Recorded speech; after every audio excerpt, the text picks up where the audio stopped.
This is a reflection on lesson 279 in A Course in Miracles. It says, creation's freedom promises my own. Creation's freedom promises my own freedom.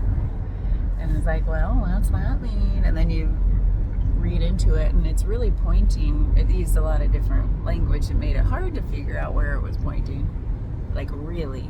And it was pointing to how all we have is the present moment for anything to unfold, anything to happen. Creativity lives there. Anything we want to create or express, put out into the world, even anything, like the freedom we seek is right here, right now. It doesn't exist at some future moment. Like future is an illusion. The idea of future, like, oh, I'll create this thing then, or thinking about the future as if it's some distinct point in time, and it's not. Literally, time does not exist. For real, it doesn't. And this is like the endless, infinite present, where anything happens. Nothing happens outside of right now. And you think, well, I remember doing these things yesterday. Well, where do they exist? In the mind, as a thought. A memory is a thought. They're done. They're gone. They happened in that now, at that moment.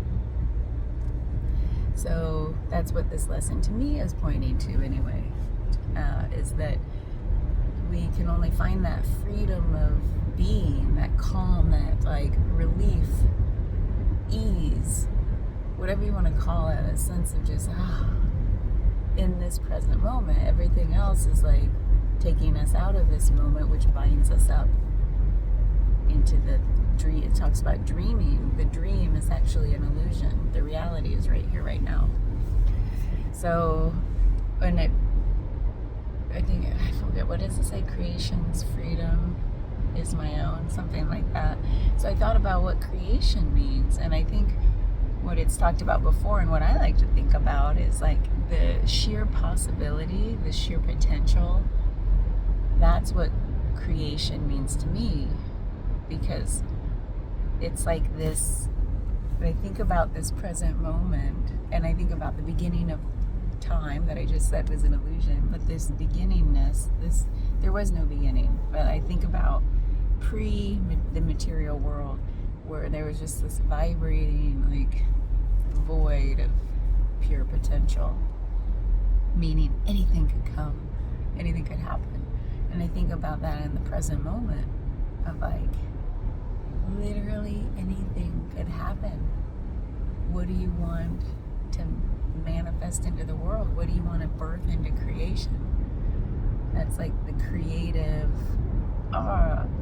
and we can unbind ourselves from conventional definitions of creativity, like, well, I'm not a painter, I'm not a sculptor. It's like, it doesn't have to be what we think of art as art, in the traditional sense. It'd be like, what do I want to express in this moment?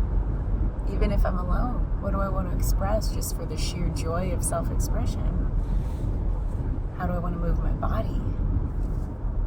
What potential is there? What energy potential is there in my body that just wants to come out like that? Like, So it's fun to think about. Like, anything could happen.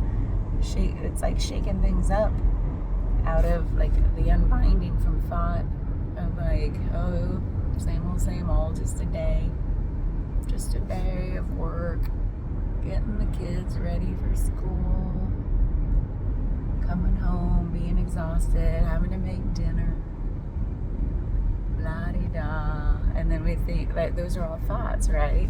But in the moment, you're doing the thing, right? And if you're unhappy in the moment, usually because we're in our heads thinking about something else, or we're like telling a story about what's happening right now versus just experiencing what's happening right now without thought. So all of the blithness comes down to whatever thoughts we allow to bind us up. And that's hard. It's like really hard. And it sounds like nonsense to people who haven't considered that yet. Like, people who are so identified with thought still don't realize that's a problem, and that's okay.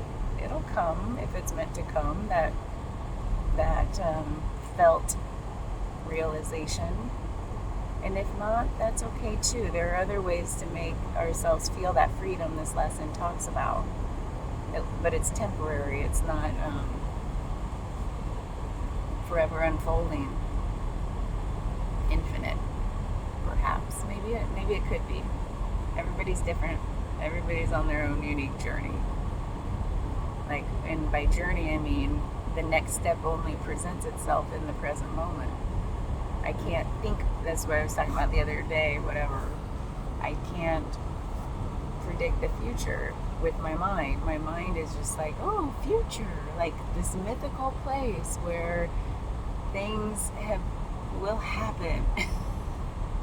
No, it only happens now, and now, and now. And that is beautiful. So, what I was thinking about this morning at breakfast, our little continental breakfast, making a little yogurt, another little deconstructed parfait out of whatever I could find. It's so fun. I love mixing things. I was thinking about, well, I have to use my thoughts a little bit to think about, what do I really want? So is that thinking about the future? And then I thought, well, I could take it there. I could project into the future about the outcome of what I really think I want, what that outcome looks like, but that's a thought.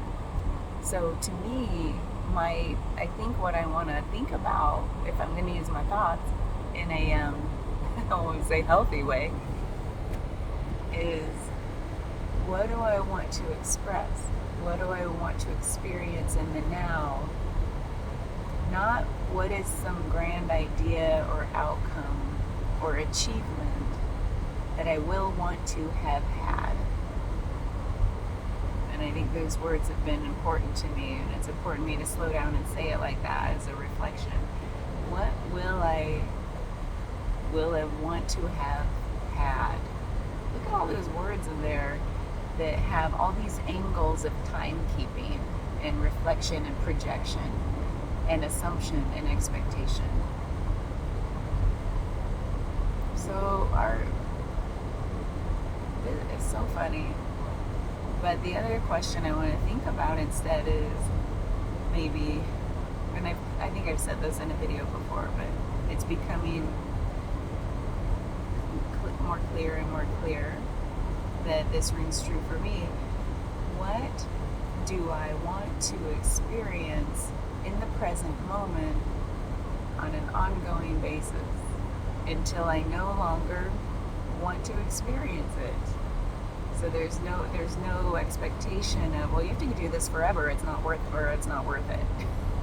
or it's not worth setting out on that. It's not even worth starting if you're not going to do it forever and make something of it. Isn't that something our culture kind of ingrains in us at an early age? So maybe the question for me right now is, what do I want to express now? And then keep asking myself that question and see what the next thing is. But only when I ask myself that in a present moment. It's always going to be a happening in the now. So I always write down, I don't know why I'm thinking of this now, but in my phone usually I'll write down funny ideas, and I may never come back to them. Usually I don't finish things, I begin. And now I've come to the point where I'm okay with that. It used to be this man, why don't you ever finish anything? Now I'm like, it never needed finishing. Maybe just writing down the idea was the whole thing. Done, finished. And I thought about that this morning when Matt and I were having probably a 12-year-old conversation, as in we were acting like 12-year-olds. And I said the words, my clandestine intestines, because they've been hiding in the little dormant touch and go on this trip, and that's what happens when I travel. TMI. That's why I always said we were 12 years old, talking about poop and wishing we could have like the best bowel movements ever. Because doesn't that just feel good to get rid of stuff? So anyway, so I said my clandestine intestines, and I'm like, oh my God, that sounds like a children's book. Reminiscent of the book, I think it's called like Everybody Poops, but this will be different. And who knows, maybe it already exists. Maybe this book title already exists. I'm not going to Google it. I think I'll just, so I jotted down some ideas for the book. I'm like, oh, that'd be good to teach kids. So anyway, that happened in a present moment. But I now no longer have any expectation that it's going to lead anywhere, that I'll actually write a children's book, that I'll actually find an illustrator and a publisher, right? It's just fun to be silly and create and reflect on the creation as being like, man, that was fun. And then carry on to the next moment, you know. Maybe that's why I love poetry so much. So instinctively, I guess why I'm saying this is I've always known the present moment is where the juicy stuff happens. And now getting rid of all the future expectation around things and past guilt about things I didn't finish or whatever it is. Now it's like that unbinding from time is happening. And last night I laid in bed while Matt was working on some music stuff he has to get done for a gig he's got coming up. And I put on some headphones with some awesome music I found. I had no idea I was going to stumble on it, but it was like, whoa, and I turned it up really loud in my headphones and laid in bed and just like looked around the room. And I've talked about this before, but I was letting my sensory experiences, I was just living in the sense fields, like vision, auditory, and then my outer body sensations, like what I was feeling on my skin, and then my interior feelings of like all through my body. And it seemed like a really important thing to do because I had the time, I had that space, nowhere to be, and my loved one. I wouldn't do it if I wanted to make sure he was getting my attention while we're on this nice vacation together. He was busy, so I'm like, perfect. I'm in a new space. And then I was letting those senses blend again, and then it's part of my unbinding process from this sense of self. And then I was like, where am I even? Who am I in this? Who am I doesn't seem like an important question to me right now, but maybe someday it will be.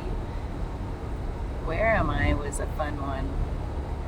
And then those boundaries started to waver as all my senses sort of blended, and sound and the visual experience and the interoception, like the interior perception of myself, what was happening, all of it started to blend. It feels like truth. And what was I gonna say? Apparently not important, because that's another. Oh, now I remember. I was going to say it's not important if it's not here right now, and then it came back, so maybe it's important to this was something new that happened yesterday. Now these are just like voice journals along the reflection. The Course in Miracles reflections for me are like a doorway into what's happening in my present moment along this unbinding journey that I'm on. That's what it is right now anyway. And yesterday we were going to drive up Mount Washington. It's not even that tall of a mountain. It's 6,288 feet. I mean, that's tall. It's high, but I live in Colorado and California, and I camp at like 12,000 feet. And then I hike even higher up to about probably 14,000 feet. So, to me, I'm like, oh, this is a cute little mountain. No problem. And then it even has a warning down below that, and I've driven countless mountain roads, no problem. I love it. And I always do that so that my passengers can have all the looky-loo sights, right? Because I've seen it and I can still see what's ahead of me, but I don't need to do that. I'd rather them have that experience, so I usually take on the driving. So I'm driving up this mountain road, and at the base of the mountain there's a sign that has a warning that says there are no guardrails on this road all the way up, and it's very narrow, and if you have a fear of heights, it may not be an enjoyable driving experience for you. And it had that warning in almost those exact words. And then I was like, part of me was like, that's okay. And I say that, it would have never been a thought, except for a few years ago, I was on a road trip, and there was a hill without guardrails, and I was in the middle of nowhere, nobody was around. This just came out of nowhere. It was like between, where was it between? It was like northern Nevada or something, coming from the West Coast back home to the Midwest, out of southern Oregon, cutting through this no man's land into Nevada, across Nevada into the Salt Lakes, like the white barren, so it was a very desolate, that whole stretch of road. And then all of a sudden this big mountain peak thing was there with this road, narrow, rocky, gravelly road, no guardrail. And I had such a visceral, involuntary reaction to that whole experience. I thought I was going to die. I thought I wouldn't be able to make it up the mountain. I wanted to stop and back up. And I was like, keep going. That's the first time that's ever happened. That wasn't any objectively scarier experience than any other countless mountain road I'd ever been on through Colorado and wherever. And yet there was a visceral nervous system response, and I just had this knowing, it was a death fear of death. But it wasn't even a thought, it was just my body took over. Well, guess what happened yesterday? Yeah, that happened. And on Mount Washington. I can't even really do it justice, but I got it to a certain point, no problem, and then everything fell away. No more trees, no more perceived barrier between me and death. And then it happened, and then my palms were getting so sweaty I had to keep wiping them on my pants, because I thought, if I let them stay sweaty on the steering wheel, I just won't have a grip, and we're just going to go over the side. I don't want to kill us. I see it's coming back even now in my body. So I felt it through my core, electric zaps all through my front core and my back spine core, across my shoulder blades, in my abdomen. And then near my stopping point, I thought I could make it. I was telling myself, I was using thought to dissociate. I was like, this is beautiful, this is beautiful, this is beautiful, this is beautiful. And then I was telling myself, this is just wide open, flat road, wide open, safe, flat, wide open. I had all these thoughts. I'm like, well, my body's not settling down no matter what breathing I'm doing. I'm just going to start using thought to dissociate, even though I know I've been trying to heal from that. Like my practice day in, day out is to not dissociate, come to the present moment. That's why I'm talking about this. So it's like, I was like, all bets are off, whatever works. I just want to get through this moment. So I'm like, let's use the thoughts. I said, this beautiful, wide open space, wide open road. Nothing was working. And then when I started to use thought, I think my body was like, no, mother effer, you signed up for this. You're going to feel it. It's like the scene in Fight Club when Tyler Durden, when Brad Pitt's holding Edward Norton's arm down and pouring the acid on the back of it. And Edward Norton's going into his thoughts like, go to your cave or whatever, go to your place. And Tyler's like, no, stay with it. Well, I forget what he says. He's right here, right now. This is what's happening. Stay here. And so my body started to do that to me. And it was like my foot on the gas pedal was doing this. And I was like, luckily at that, like after a few moments of that, like probably a minute, there was a turnout. I took it and I was like, Matt, I need you to get us up the rest of the way and back down this mountain. And I tried to explain to him what's happening. I'm like, because he and I don't talk about this process much because it doesn't make sense to people who aren't, it won't like make sense, but he supports me and he understands, and questions asked, he doesn't judge. So in that sense, he's very understanding. All the love in the world for what I'm going through, and I'm so grateful. So I could tell him, I don't expect this to make sense, but I've been peeling away so many, I didn't think I used the word onion, but basically onion layers. Like I've been unbinding from so much stuff that, and I've heard this can happen where you get, like I told you, like more raw. Every experience becomes more full on when the barriers fall down. The barriers meaning whatever my ego and my physiology has built up to protect me out of past trauma, whatever, is now falling away. So every experience now becomes like full on. I don't know how else to say it except full on. It's like right here, right now. Like my nervous system has no more defenses. I'm sure it does. Like if something were so overwhelming, it'd probably, like the dorsal vagal system would kick in and just shut everything down, like the nervous system. So I'm sure I just don't want it to come to that. So I was telling him, like, I just feel so much more full on now.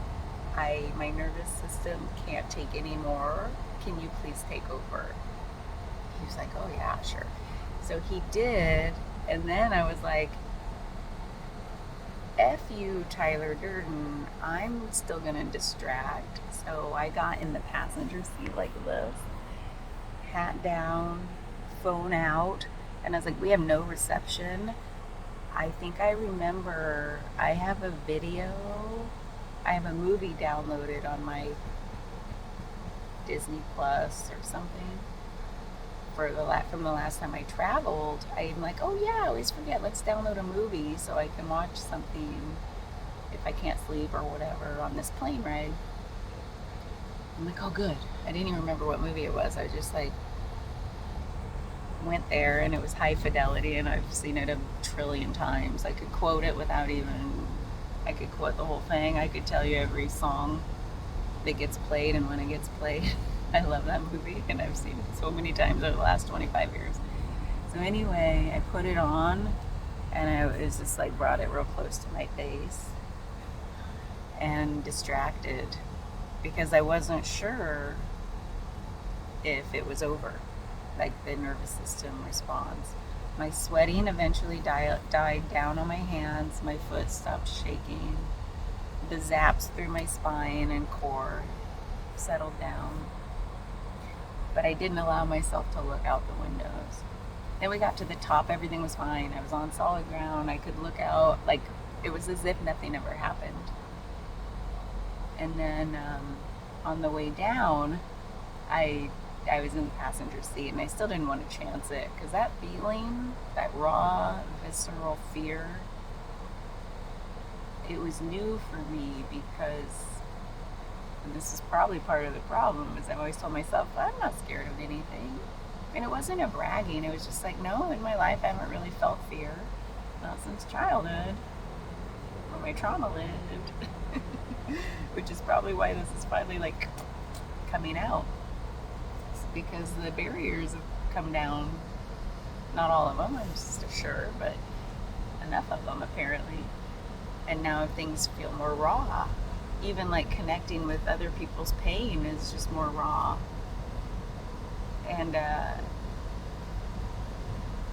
so I didn't allow myself to look out the window. Even on the way down, a couple times I peeked and I was like, okay, that's enough. I didn't want it to surge back up. And at the bottom, Matt finally like tapped me. He's like, we're at the bottom. I'm like, okay, good. And I think now I'm like, well, did I miss out on anything? No, I didn't.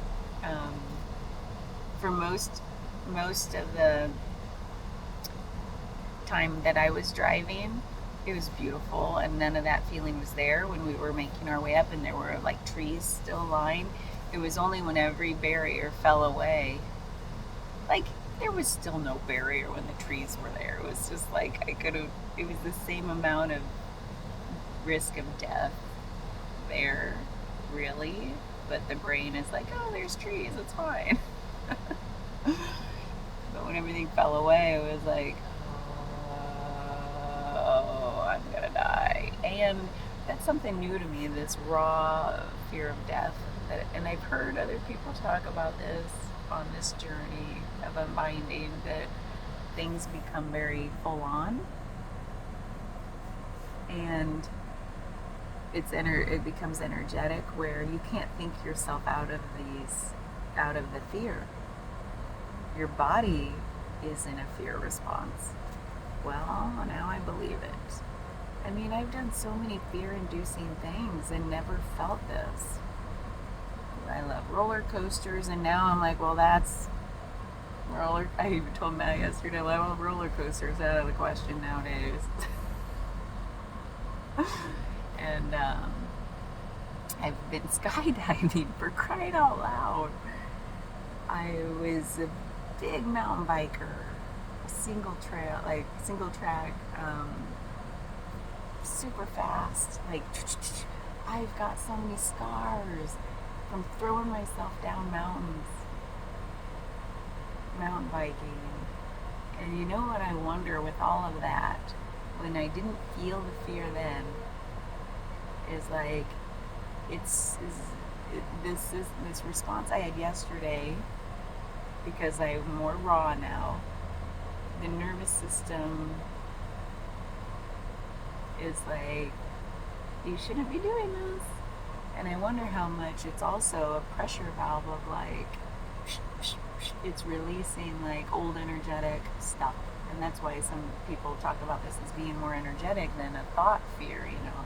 So I've never had the thought fears, really. I've always just done the scary thing and felt the adrenaline of it, you know, not the fear of it. The good kind of nervous system feelings, the hormone feelings. So, yeah, that's, I wanted to talk about that because it's part of this journaling of what's happening in this unbinding process.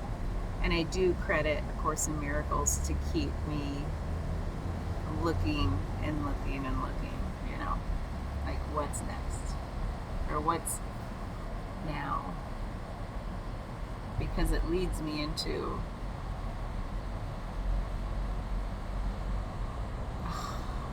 it's hard to talk about. Well, I've been talking about it every day, so apparently it's not hard to talk about. So it's just hard to describe sometimes in a way that makes sense to anybody else but me. And that's by design. We are our own experiencer, and things only make sense to us. So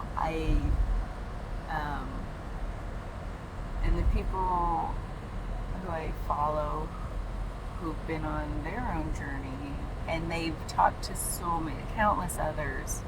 They're teachers, basically. So they're, if you want to call them that, they've seen enough where they can say, here are some themes that could come up along the way, even though everyone's path is so different. There are obviously common themes, maybe milestones, for lack of a better word, but they would never say milestone. It's just like, and some people use the term stages, even though there aren't stages. Really, they're just aspects, common aspects. This is a common one, apparently. This visceral fear response, this energetic fear response. And some people say they're just scared of heights. So maybe I could just be one of those people that now says, I'm scared of heights. And I think about, well, do the people who've always said I'm scared of heights, are they scared in the mind, like it's a mind thing, or are they scared in the body? Because right here I still say I'm not scared of heights. In my mind loves being up high, and even when we're on the mountain looking out, I'm like, oh, it's amazing. But there's something about being like so, I don't know what it is still. That's what I love about this, is like the not knowing. All that I've talked about for these 32 minutes, is what it's a story I'm telling you, right? Like, here's what I think it is. Here's what my mind is telling a story about. Like, oh, I've been working on getting, like, unbinding. I'll just call it that, because I described what unbinding means to me in the last video, I think, or sometime on this trip. That I'll just call it unbinding. So I've been working on that so much. It's like the only thing I do. That it's like, and I know that each experience I'm having is becoming more raw and more present even with people. And it's just like whoosh, whoosh, meet you where you are. And the inner me is meeting the inner you, sort of thing. And then move on to the next thing. Like, there's no attachment to like, oh, how did that interaction go? And like, oh, literally, things are falling away pretty quickly. That's a story, right? It's just a story. Me trying to make up a reason. Like, why did this happen to me? Why? Okay, here's a story. That sounds good. So take it with a grain of salt. It's all just storytelling. Part of me intuitively feels it's very true for me. But it's my story. That's all each of us have, is our own story. And then I let that go too. Like, ultimately it doesn't mean anything. All that's here in the present moment, bring it full circle. Present moment is what are our sensations in the moment. In this moment I feel really calm when I'm not putting my mind back in that driver's seat when all the trees fell away.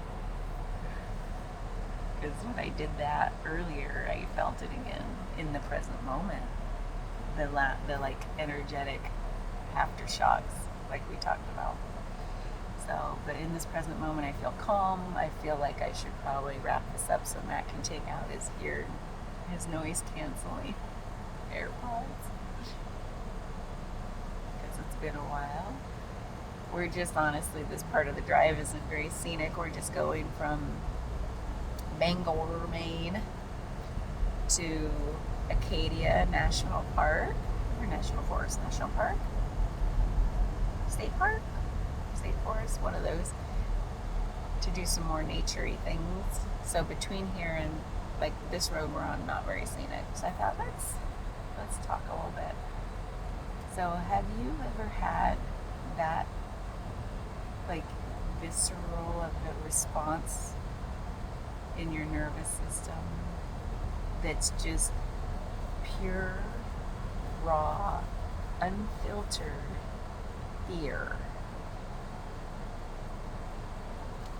I've heard people talk about it my whole life, and now I wonder if these are, if that was a release from years of putting myself into fear-inducing situations, and now it's all going to come out whenever my system feels threatened. Holy shit, am I in for a ride? Because, man, I've got a lifetime of putting myself through very scary things. I won't even talk about all the haunted houses I've been in and like jump scare situations and